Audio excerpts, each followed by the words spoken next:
Biglang lumabo ang paningin? Panoorin ang video na ito hanggang sa uli. Hi mga idol, ako si Doc Doms, isang ophthalmologist at retina specialist at pag-usapan natin yan. Pero disclaimer lang, ang video na ito ay for educational purposes only at hindi kapalit ng consultation mo sa doktor sa mata. Tara, let's discuss. Doc, bigla pong lumabo yung paningin ko. Delikado po ba ito?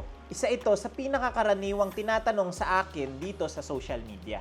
Ang problema, karamihan sa mga tao ay pag nangyaring biglang nawala ang kanilang pangapaningin, ay sa tingin nila salamin lang ang kailangan. Pero ang totoo, hindi lahat ng paglabo ng paningin ay kaya ng salamin. At hindi lahat ay dahil sa grado sa mata. Merong mga simpleng dahilan kung bakit biglang nawala ang iyong paningin at meron namang nakakatakot na pwedeng mag-lead sa pagkabulag. Lalo na kung ito ay hindi maagapan.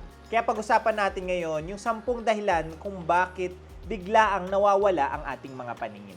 Alin ba dito yung pwedeng obserbahan lamang at alin ba dito yung kailangan maagapan at ipatingin kagad sa inyong mga ophthalmologist. Una dyan ay yung dry eyes. Ito na marahil ang pinakakaraniwang cause ng biglaang paglabo ng paningin. Kapag kulang kasi ang luha o mabilis matuyo ang tear film, ay hindi nagiging pantay yung ibabaw ng cornea. Dahil dito ay naapektuhan yung pag-focus ng ilaw sa ating mga retina para makakita ng malinaw. At kapag nangyari ito ay magkukos ito ng paglabo ng paningin. Karaniwan itong nangyayari kapag matagal tayo nakababad sa ating mga cellphone, gadgets, computer, or nakatutok sa electric fan or aircon. At mas madalas itong maranasan ng nagkakaedad na, mga babae, contact lens wearer, at mga pasyenteng meron talagang sakit na pwedeng mag-cause ng dry eye.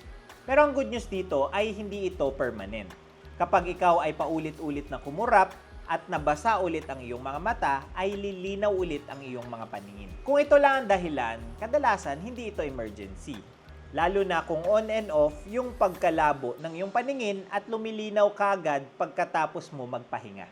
Pero kung paulit-ulit ang nangyayari at may iba pang mga sintomas na kasama, ay dapat ipa-check up mo na ito. Pangalawa ay ang biglang pagtaas ng blood sugar level mo. Maraming mga pasyente na may diabetes ang biglaang nagugulat na bigla na lang nawawala ang kanilang mga paningin. Marami kasing pwedeng causes ng paglabo ng paningin sa mga may diabetes. Pero ang iba dito ay biglaan. Dahil kapag masyadong mataas ang blood sugar level sa mga pasyenteng may diabetes, ay pwedeng maapektuhan yung tubig sa loob ng kanilang mga lente. At dahil dito ay pansamantala ring nagbabago ang grado ng kanilang mga mata. Yung iba ay nagpapagawa kagad ng salamin. Pero hindi nila alam na pwedeng papalit-palit ang kanilang mga grado base or depende sa blood sugar level ng kanilang katawan. Kaya dapat ay makontrol muna ang kanilang mga blood sugar bago sila magpagawa ng salamin kung kinakailangan. Lalo na kung biglaan ang pagkawala ng paningin. Number 3, may pagbabago na pala sa grado ng mata mo. Hindi naman lahat dito ay emergency. May mga pagkakataon talaga na nagbago lang talaga ang grado ng mata. Actually, hindi ito biglaan. Unti-unti itong nangyayari. Kaya lang, may isang araw na lang na bigla na lang itong mapapansin ng pasyente at masasabi niyang parang biglang lumabo ang paningin ko. Lalo na kung matagal na siyang hindi nagpapa-check up. Pero ang pagbago sa grado ay hindi ang laging dahilan ng paglabo ng paningin.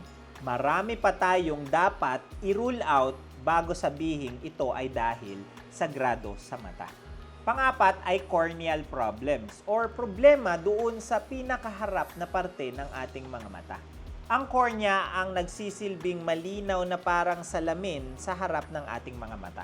Pag ito ay nagkaroon ng gasgas, impeksyon, ulcer, ay pwede ito makaapekto sa labo ng iyong paningin.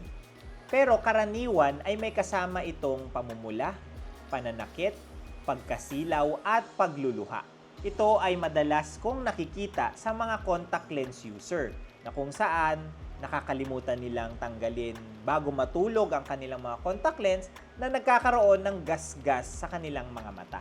Yung iba nililigo or pinangsiswimming ang kanilang mga contact lens. At kapag nagkaroon ito ng impeksyon, ay pwede itong mag-lead sa permanenteng peklat na pwedeng nakaharang sa kanilang mga paningin at ito ay magiging permanente na. Lalo na kung hindi ito maagapan kaagad. Kaya importante na maalagaan natin ang ating mga cornea, lalo na sa mga contact lens users. Panglima ay yung cataract. Kapag may malabong paningin, lalo na sa nakakatanda, ay kadalasan ang unang pumapasok sa isip nila ay katarata.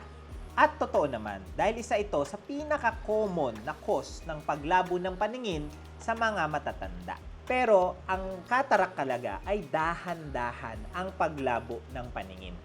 Hindi ito karaniwan na biglaan na lang mawawala ang paningin mo. Pero bakit siya nasali sa ating usapan ng mga dahilan ng biglaang paglabo ng paningin? Dahil marami sa mga pasyente ko pa rin ang nagsasabi, kung tinanong ko kailan nangyari, ay sasabihin na bago lang dok, biglaan lang to at may 1 linggo pa lamang. Pero pag in-examine mo ang kanilang mga mata, ay katarata lang ang kanilang mga problema. Ito ay maaaring biglaan lang nila napansin ito, pero matagal talaga at dahan-dahan ang paglabo ng paningin pagdating sa katarata. Ang kadalasang nararamdaman ay malabo or maulap na paningin, mabilis na pagkasilaw, hirap na makakita sa gabi. So kahit dahan-dahan ang paglabo ng paningin sa katarata, ay minsan napapansin ng mga pasyente na akala nila biglaan or kakalabo lang ng kanilang mga paningin.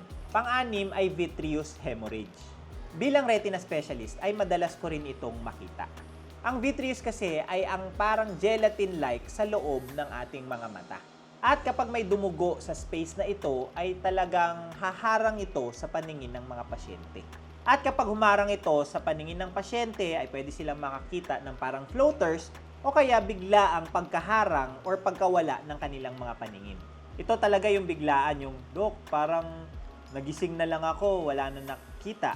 Kailangan agad na masuri ito ng inyong mga ophthalmologists. Maraming pwedeng maging cause nito pero hindi na natin iisa-isahin dito sa video na ito. Next naman ay problemang retina pa rin, ang retinal detachment. Ito ang isa sa mga kinakatakutan namin na mangyari bilang isang retina specialist. Ang retina kasi ang nagsisilbing parang wallpaper na nakadikit sa likod na dingding sa loob ng ating mga mata. Ito yung parang sensor or film ng ating mga mata na nagpo-process ng signal para isend ito sa ating mga utak para makakita tayo ng malinaw. At kailangan ay nakadikit lamang ito sa likod ng ating mga mata. Kapag ito ay nahiwalay or nagkaroon ng detachment, ay wala ka nang makikita sa parte na na-detach. At kung hindi maagapan or maoperahan kagad, ay pwedeng mag-cause ng permanenteng pagkabulag.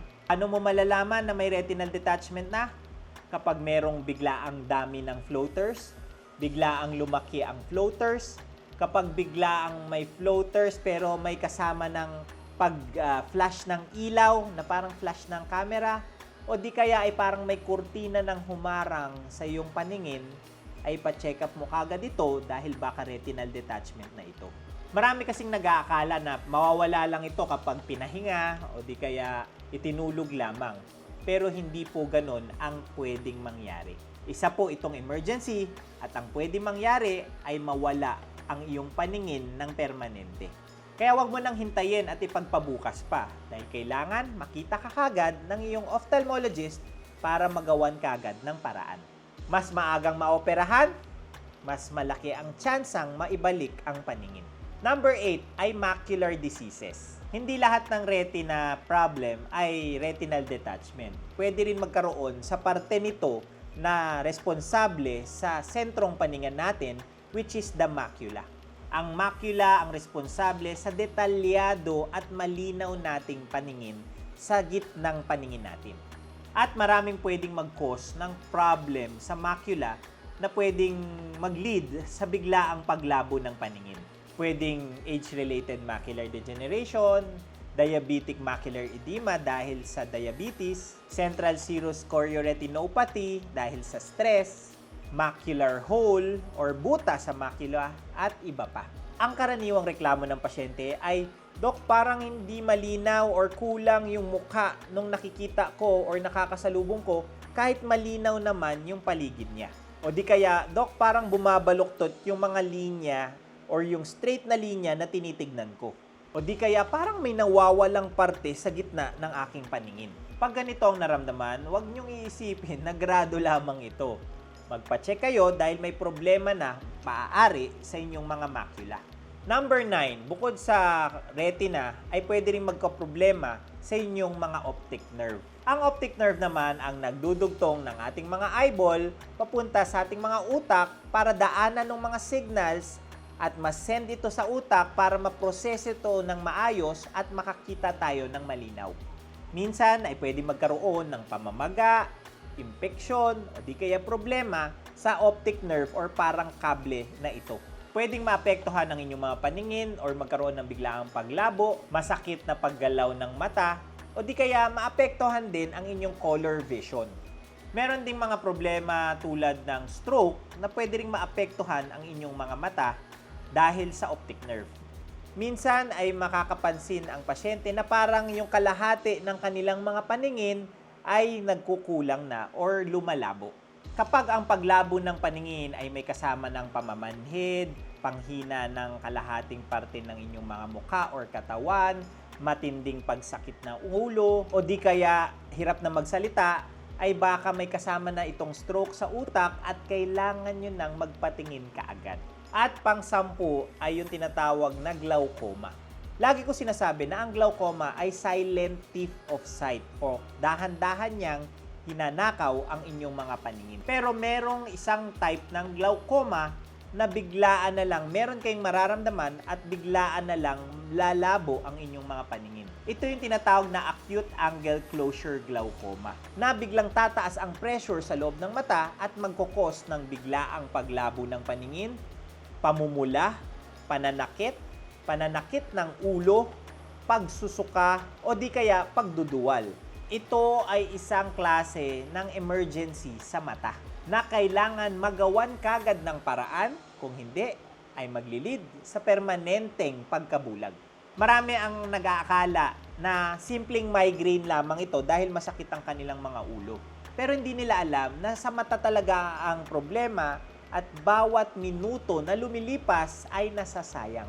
Kailangan mapababa kagad ang pressure sa loob ng mata para hindi na ito mag-cause ng pagkasira ng optic nerve na magkukos ng paglabo at permanenteng pagkabulag. Kaya kung nakaranas ka nito, ay huwag kang basta-basta lang bibili ng gamot sa mata o di kaya itutulog mo lang. Dalhin ka agad ito sa emergency room o sa iyong ophthalmologist. Sa dami ng mga dahilan na pwedeng mag-cause ng biglaang paglabo ng paningin, paano mo malalaman kung ito ay emergency na at kailangan ipatingin kagad? Kung ang mga ito ay may kasama ng iba't ibang simptomas sa mata tulad ng biglaang pagdami ng floaters, paglaki ng floaters, parang may kurtina ng nakaharang sa iyong paningin, masakit na ulo, masakit na mata, nasusuka, naduduwal, sobrang paglabo ng paningin, pagdoble ng paningin, panghina ng kalahating parte ng mukha, hindi makapagsalita ng maayos, panghihina ng katawan, at matinding pananakit ng mata, ay huwag na kayong maghintay. Kailangan mapacheck up nyo kagad ito dahil tandaan nyo, maraming sakit sa mata ang pwedeng maisalba kung ito ay mapapatingin ng maaga. At kapag pinabayaan, ay pwedeng mag-lead sa permanenteng pagkabulag. Tandaan nyo na ang biglaang paglabo ng paningin ay hindi normal. Oo, may mga simpleng dahilan tulad ng dry eyes or grado sa mata, pero hindi kayo dapat nagpapakampante. Dahil meron ding pwedeng mag-cause na delikado at kailangan maagapan kaagad. Kaya wag basta-bastang hulaan o di kaya bibili lang ng eye drops na gusto nyo o di kaya magpapagawa lamang ng salamin dahil kailangan matinginan muna kayo ng inyong mga doktor sa mata. Mas mabuti pa ring malaman natin kung ano ba talaga ang tunay na dahilan at mabigay ang karampatang management at gamot para dito. And that's it for today's video. Sana may natutunan kayo at mas naunawaan nyo na kung paano natin mas maaalagaan ang ating mga mata. Kung may questions kayo ay i-comment nyo lang sa baba at baka masagot na natin yan sa mga susunod na videos natin.